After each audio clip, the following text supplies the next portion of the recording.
Before you even think about buying a new camera in 2026, you need to hear this. For years, Canon users have been begging for a Baby R5, a camera that packs professional-grade speed, resolution, and video into a compact, affordable APS-C body. Well, the wait is finally over. The leaks are flooding in, the FCC filings are registered, and the specs for the upcoming Canon EOS R7 Mark II are nothing short of a revolution.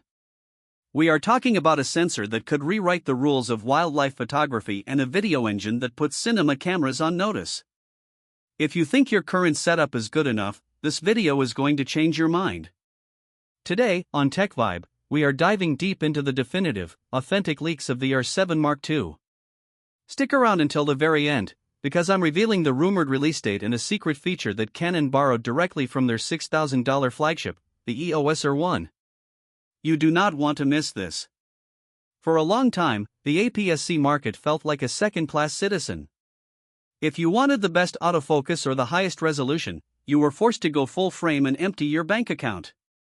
But the R7 Mark II is changing the narrative. The most credible reports coming out of the industry suggest that Canon is pivoting. They aren't just giving us a Mark II refresh, they are building a flagship powerhouse. The heart of this beast is the rumored 39.3 megapixel BSI Stacked Sensor. Let that sink in for a second. That is nearly 40 megapixels on a crop sensor. For wildlife and sports photographers, this is the holy grail. Why? Because of the reach factor. When you put a 600mm lens on this body, you're getting the equivalent of a 960mm field of view with enough resolution to crop in even further without losing detail. But the megapixels are only half the story. The stacked architecture is the real game changer. The original R7 was a fantastic camera, but it had one fatal flaw that drove action photographers crazy: rolling shutter. If you tried to use the electronic shutter for a bird in flight or a swinging golf club, you'd often get jello effect where straight lines look like they were melting. The R7 Mark II solves this by using a stacked design that allows for lightning-fast readout speeds. We are hearing rumors of a readout speed under 10 milliseconds.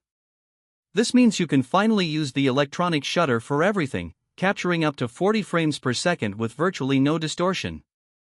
That is performance that rivals the Sony A1 and the Canon R3, but at a fraction of the cost. Let's talk about the brain behind the beauty. The R7 Mark II is expected to ship with the DIGIC Accelerator system. This isn't just a fancy name, it's a secondary processor that works alongside the main DIGIC X chip to handle massive amounts of data. This allows for the neural network autofocus system that we first saw in the EOS R1. Imagine an autofocus that doesn't just track an eye, but understands the posture of a soccer player or the flight pattern of a hawk. It can predict where your subject is going before they even move. For the US and European audiences where sports and birding are massive markets, this is going to be the killer app that moves units. Now, I know what you're thinking, TechVibe, what about the video? This is where it gets truly insane. The leaks suggest that the R7 Mark II will be capable of 8K video recording. Yes, you heard that right. 8K on an APS-C body. While most of us aren't delivering in 8K yet, the ability to record in 8K means you can oversample your 4K footage for the sharpest, cleanest video you've ever seen. We are also expecting 4K at 120 frames per second without a significant crop, which has been a huge pain point for Canon users in the past. Combine that with Canon Log 2 and Log 3 support, and you have a camera that can sit on a professional film set as a B-cam to a C70 or an R5C. Ergonomically, Canon is listening to the feedback. One of the most polarizing features of the original R7 was the wheel around the joystick design on the back.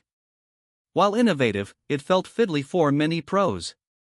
The R7 Mark II is rumored to move toward a more traditional, pro-body layout, similar to the EOS R6 Mark III. This means a larger, more robust grip, better weather sealing, and a dedicated AF on button that feels substantial. More importantly, we are seeing strong evidence of a dual card slot setup that includes one CFexpress Type B slot and one UHS-2 SD slot. This is a massive upgrade. Duh. If you're shooting 40 frames per second or 8K video, a standard SD card just can't keep up. The inclusion of CFexpress proves that Canon views this as a professional tool, not a hobbyist toy. And for the vloggers and hybrid shooters in the audience, the screen is getting a facelift. Instead of just a standard flip-out screen, there is talk of a 4-axis multi-angle LCD, similar to what we see on high-end Sony bodies. This allows you to tilt the screen for low-angle shots while it's still aligned with the lens axis, or flip it out to the side for self-recording. It's the best of both worlds. Plus, the EVF, electronic viewfinder, is rumored to get a jump to 5.76 million dots with a 120 Hz refresh rate. No more laggy previews when you're tracking fast action. Let's address the elephant in the room: heat management. 8K video and 40 frames per second bursts generate a lot of heat. To counter this, the body of the R7 Mark II is reportedly slightly thicker to allow for better passive cooling. Some leaks even suggest an optional battery grip with a built-in fan system, much like the cooling fan accessories for the R5. This would allow for unlimited recording times in 4K 60p, which is essential for event videographers and YouTubers alike. So, when can you actually get your hands on it? Based on the FCC registration codes, specifically the model code DS126933, we are looking at an official announcement window between May and June of 2026. Production is reportedly already underway, and we expect it to hit shelves in the US and Europe shortly after the announcement to catch the summer travel and sports season. As for the price, the consensus among insiders is a launch price of $1,999 for the body only. While that is a jump from the original R7, the leap in technology, the stacked sensor, the 8K video, and the Pro build easily justifies the Pro price tag.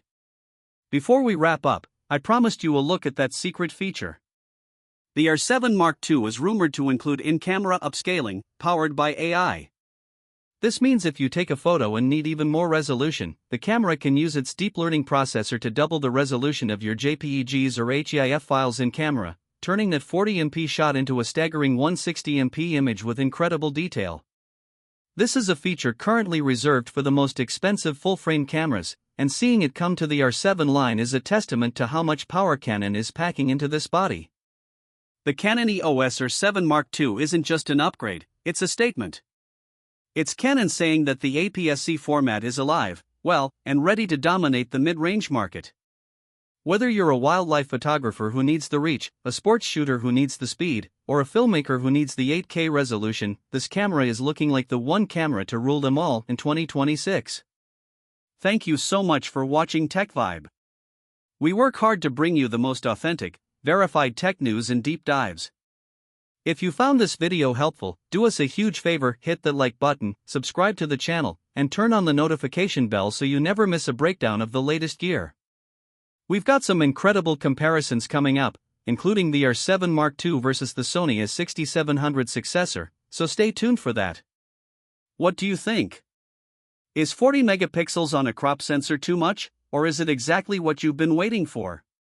And would you pay $2,000 for an APS-C body with these specs? Let's start a conversation in the comments below. I read and reply to as many as I can. Until next time, keep shooting, keep creating, and I'll see you in the next one.